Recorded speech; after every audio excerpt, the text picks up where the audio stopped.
Good morning student. आज जो हमारा टॉपिक है वो है मैनेजमेंट का कंट्रोलिंग। देखो बच्चों, अगर मैं मैनेजमेंट को लेके बात करूँ तो मैनेजमेंट स्टार्ट हमेशा होता है कहाँ से? आपके नियोजन से। कहाँ से स्टार्ट होता है? हमेशा ये होता है आपके नियोजन से शुरू होता है और ये होता है खत्म आपके नियंत्रण पर। कहाँ पे खत्म होता है? नियंत्रण पर। मीन्स जब आप मैनेजमेंट करने जाते हैं तो सबसे पहले आप जो काम करते हैं वो क्या करते हैं? आप प्लानिंग करते हैं और उसके बाद लास्ट में आप क्या करते हैं? कंट्रोलिंग। अब देखो, इन दोनों में एक बहुत बड़ा संबंध पाया जाता है। कैसे? कि आप जब भी किसी भी कंपनी हो, संस्था हो, उसके उद्देश्यों को निर्धारित करते हैं तो सबसे पहले जो टारगेट होता है वो होता है हमारा कि हमें क्या डिसाइड करने हैं कि हमारे उद्देश्य क्या हैं। कंपनी जो नेक्स्ट ईयर 2 ईयर है, 5 ईयर है, उसमें उसके उद्देश्य क्या है, क्या टारगेट है जिनको अचीव करना है। तो सबसे पहले उद्देश्यों को निर्धारित किया जाता है। मैनेजमेंट में जो फर्स्ट स्टेप होता है वो होता है कि आप क्या करते हैं? उद्देश्यों को डिसाइड करते हैं। उसके बाद आप करते हैं प्लानिंग। मतलब कि पहला जो स्टेप होगा वो उद्देश्य निर्धारण का होगा और सेकंड होगा आपका प्लानिंग का। इसका क्या सेंस है? देखो, जब आपके पास उद्देश्य होंगे, टारगेट जब आपके पास होंगे तो आपको पता रहेगा कि प्लानिंग हमें किस चीज के लिए करनी है।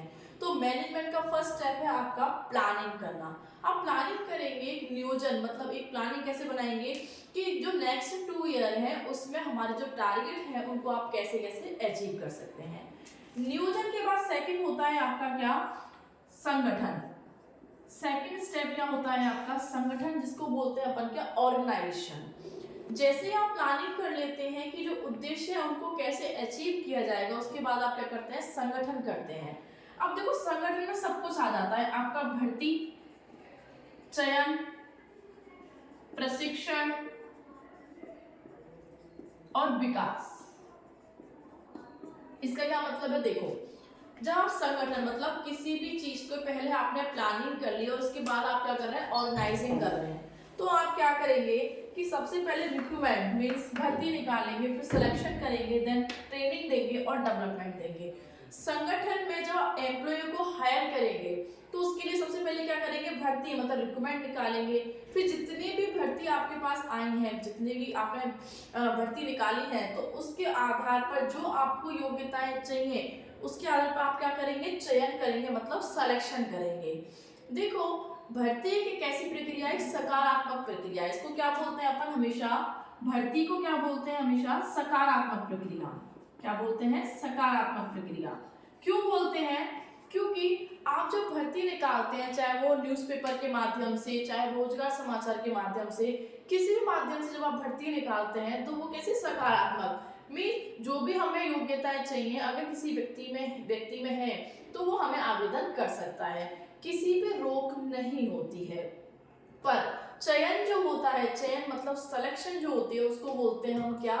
चयन को हमेशा बोलते हैं अपन नकारात्मक प्रक्रिया। नकारात्मक क्यों बोल रहे हैं इसको? क्योंकि चयन में जैसे मान के चलो आपके पास 100 आवेदन आए, ठीक है, अब उसमें से जो आपको योग्यताएं चाहिए थी, जो कंपनी को योग्यताएं चाहिए थी, वो मान लो कम से कम 50 ही व्यक्ति हैं, तो आप क्या करेंगे? 50 व्यक्तियों का चयन कर लेंगे और 50 को क्या कर देंगे? हटा देंगे।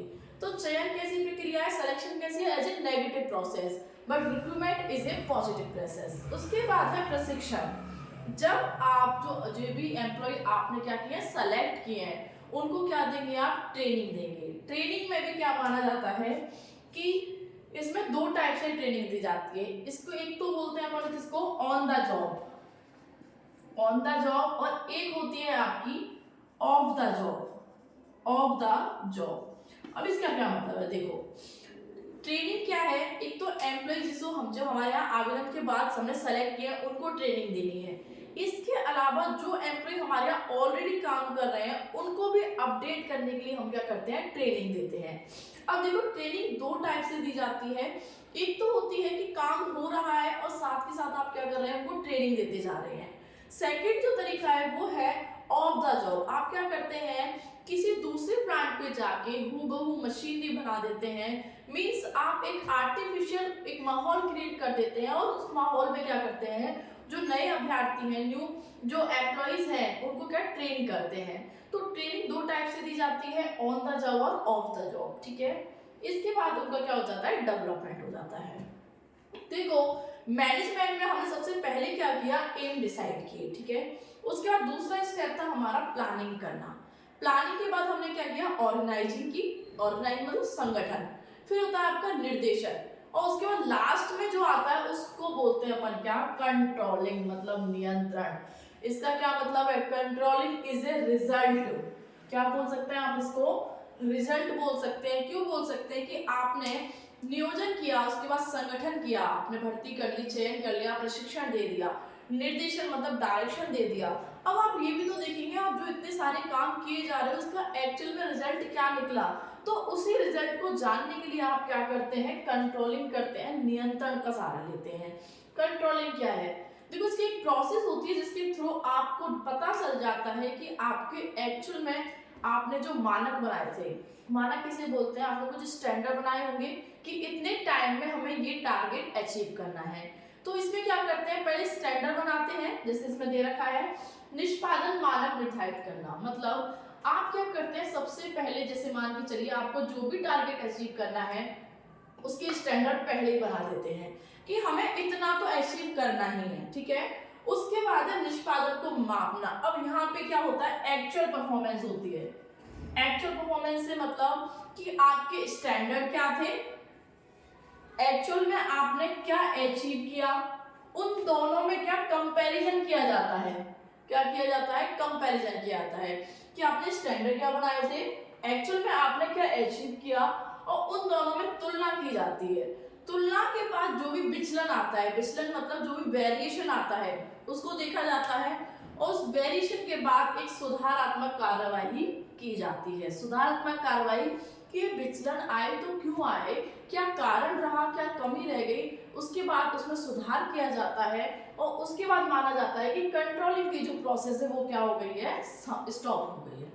कहने का मतलब है प्लानिंग या मैनेजमेंट में आप जो देखेंगे सबसे पहले जो फंडा होता है वो होता है आपको प्लानिंग करने का, और उसके बाद एज ए रिजल्ट होता है कंट्रोलिंग। मींस आपने क्या स्टैंडर्ड बनाए थे, ठीक है, आपने जो स्टैंडर्ड थे वहां तक आपने कितना अचीव किया, उसके बाद स्टैंडर्ड और अचीव में दोनों में तुलना की जाती है कि विचलन क्या रहे, विचलन मतलब वेरिएशन क्या रहे, और उसके बाद उस वेरिएशन को दूर करने का काम किया जाता है।